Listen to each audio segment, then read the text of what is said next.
의정부시가 호원동 예비군 훈련장 자일동 이전을 주민들의 반대로 인해 재검토하기로 했습니다. 예비군 훈련장을 이전한다는 원칙은 그대로지만 이전 대상지 등은 국방부와 재협의하겠다고 밝혔습니다. 연천군의회가 연천군을 수도권 범위에서 제외해 줄 것을 요구하는 내용의 결의안을 채택했습니다. 양주 회암사지 왕실축제가 다음 달 1일부터 이틀간 회암사지 일원에서 열립니다.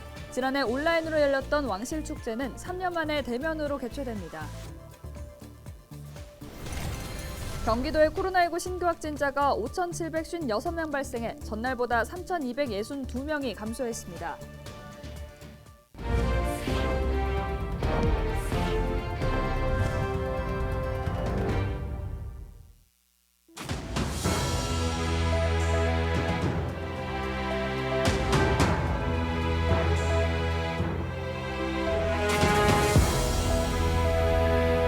여러분 안녕하십니까? 헬로티비 뉴스입니다.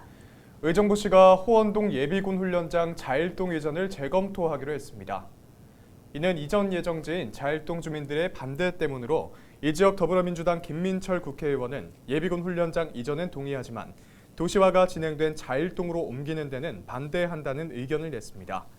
의정부시는 예비군 훈련장을 이전한다는 원칙은 그대로지만 이전 대상지 등은 국방부와 재협의하겠다고 밝혔습니다. 호원동 예비군 훈련장은 지난 1991년 40만 제곱미터 규모로 조성된 것으로 주변에 아파트가 들어서는 등 급속한 도시화가 이뤄지면서 사격 소음 등의 민원이 잇따랐습니다. 예비군 훈련장은 지난 2019년 6월부터 사용되지 않고 있습니다. 연천군의회가 연천군을 수도권 범위에서 제외해 줄 것을 요구하는 내용의 결의안을 채택했습니다. 군의회는 지난 15일 군의원 7명 전원이 공동 발의한 수도권 정비계획법의 수도권 범위 개정 및 지원대책 촉구 결의안을 만장일치로 채택했다고 밝혔습니다. 안건을 제안 설명한 김미경 의원은 연천, 강화, 옹진, 가평군은 지정학적인 이유로 수도권 정비계획법상 수도권으로 지정돼 각종 개발 행위에 제한을 받아 낙후된 환경에 처해 있다면서 4개 군은 비수도권 군지역보다 노령화 지수가 높고 재정 자립도가 낮음에도 각종 규제에 발이 묶인 상황이라고 말했습니다. 연천군의회는 이날 채택된 결의문을 행정안전부를 비롯한 관련 행정기관에 전달할 예정입니다. 한 주간의 경기도 소식을 전해드리는 주간 경기도 시간입니다. 김동연 경기도지사가 경기 북부를 대한민국 성장의 허브라고 평가하고 경기 북부 특별자치도 설치를 다시 한번 강조했습니다. 경기도 시내버스 안정화를 위해 광역버스에 적용했던 노선 입찰제 준공영제를 시내버스에도 확대 적용하기로 했습니다. 주간 경기도 김호 기자가 정리했습니다. 김동연 경기도지사의 주요 공약 가운데 하나인 경기 북부 특별자치도 설치가 다시 속도를 내고 있습니다.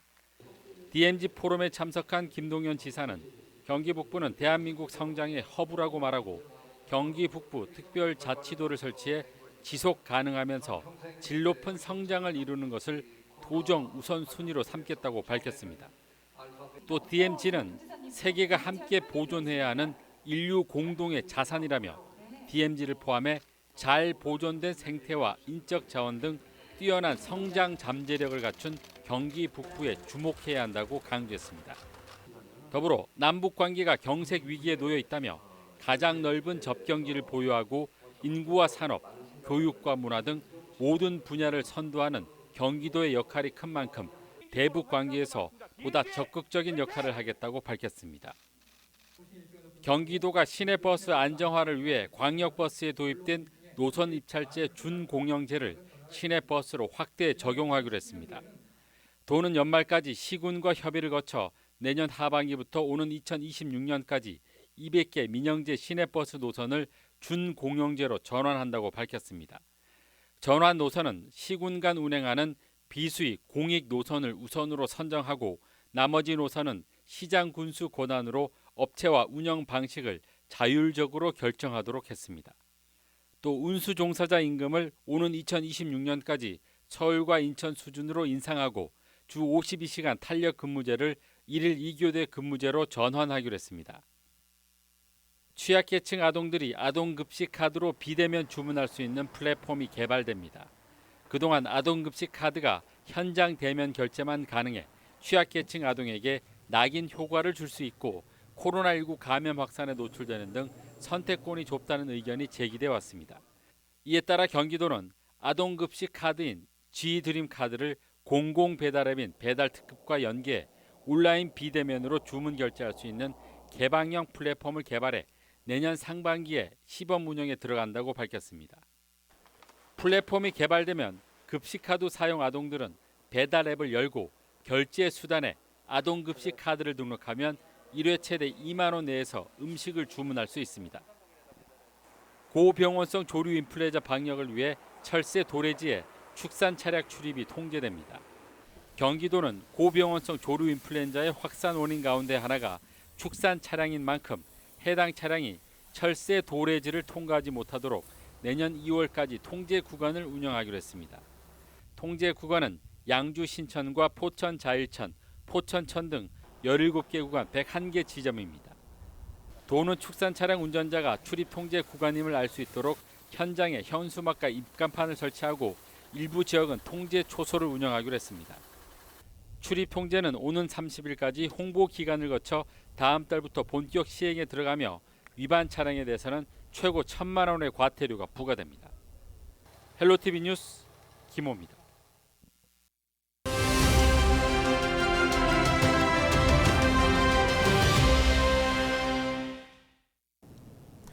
코로나보다 임대료가 더 무섭다. 이 코로나 시국 임차인들의 목소리인데요.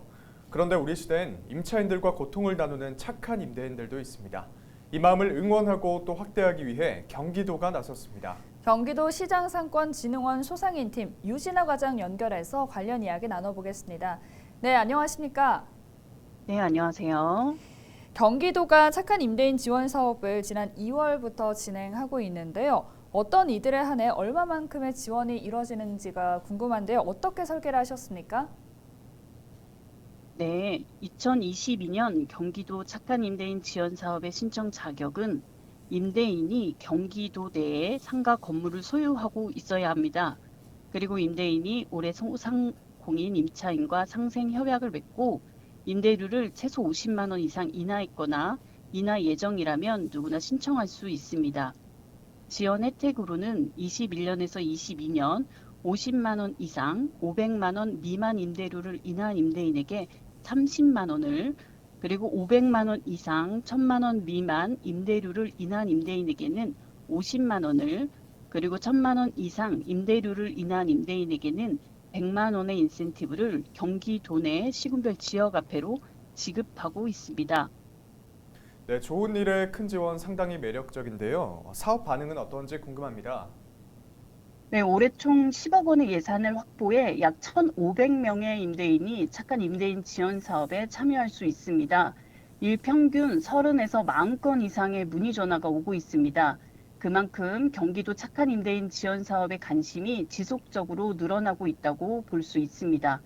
착한 임대인 신청과 관련해서 자세한 사항이 궁금하시다면 경기도 시장상권진흥원 통합 콜센터 1600-8001로 문의하시면 자세히 안내해 드리도록 하겠습니다. 네, 이 사업에 동참하고 싶다면 어떻게 신청하면 되는지도 말씀 부탁드립니다.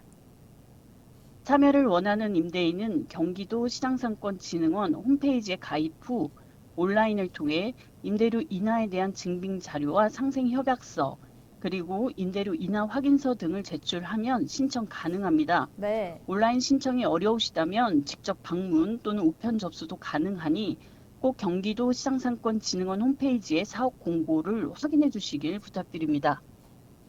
네, 코로나 시국 고물가로 소상공인들의 어려움이 깊어가는 만큼 임대료 걱정만이라도 덜 수 있다면 큰 도움이 될 것 같습니다. 그런데 이번 상생이 이 임대인과 임차인들에게만 해당되는 일은 아닐 텐데요. 어떤 효과들을 기대하고 계십니까? 네, 착한 임대인 지원 사업 인센티브는 해당 지역 전통시장과 연매출 10억 원 이하인 소상공인 점포에서만 사용 가능한 경기 지역화폐로 지급하고 있습니다. 코로나19로 어려운 지역 상권의 매출 증대와 지역 경제 활성화에 큰 도움이 될 것으로 기대하고 있습니다. 네, 임대인들의 적극적인 참여를 기대하겠습니다. 오늘 말씀 여기까지 듣겠습니다. 지금까지 경기도시장 상권진흥원 유진아 과장이었습니다.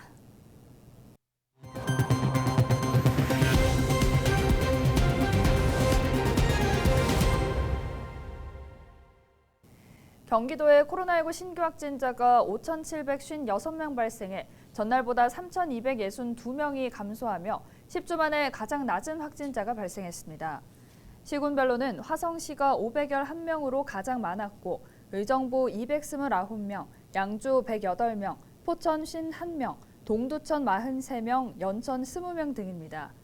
코로나19 전담병상 가동률은 32.6%로 전날보다 0.1%포인트 높아졌고 중증 환자 병상 가동률은 29.4%로 전날보다 1.1%포인트 올라갔습니다. 양주 해암사지 왕실축제가 다음 1일부터 이틀간 해암서터인 해암사지 일원에서 열립니다.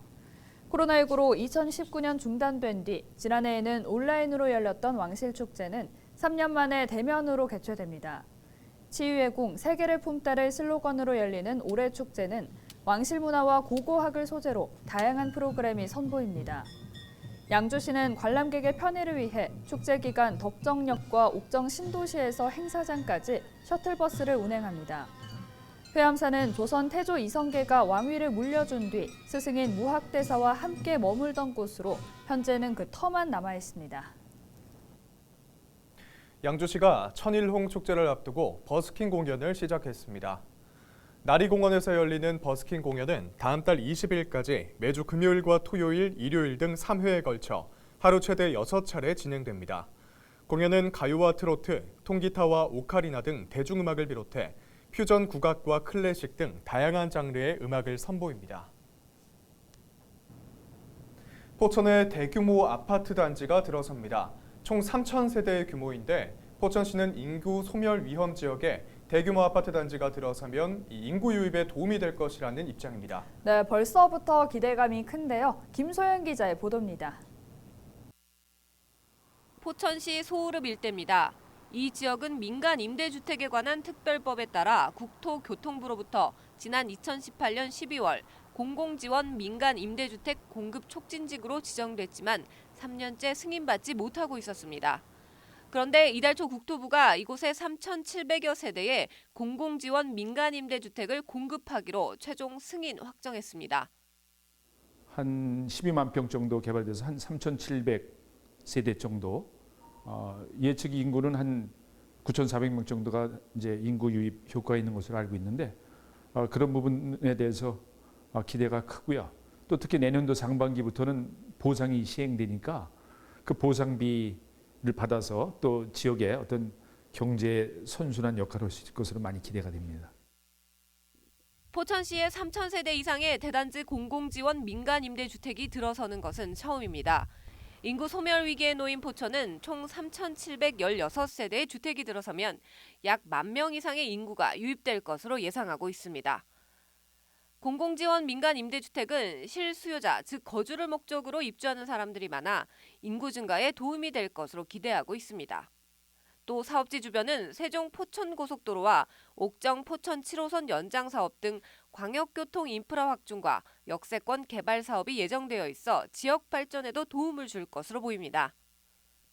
주위에 이제 지역 경제가 굉장히 활성화될 것 같고요. 그리고 뭐 상권이라 할지, 그리고 생활 편의 시설, 그리고 뭐 또 학군이라 할지 여러 가지 이제 인프라가 구축이 되니까 포천 같은 경우는 특히 이제 획기적으로 도시가 좀 성장할 수 있는 그런 기회가 되지 않을까 그렇게 생각을 하고 있습니다.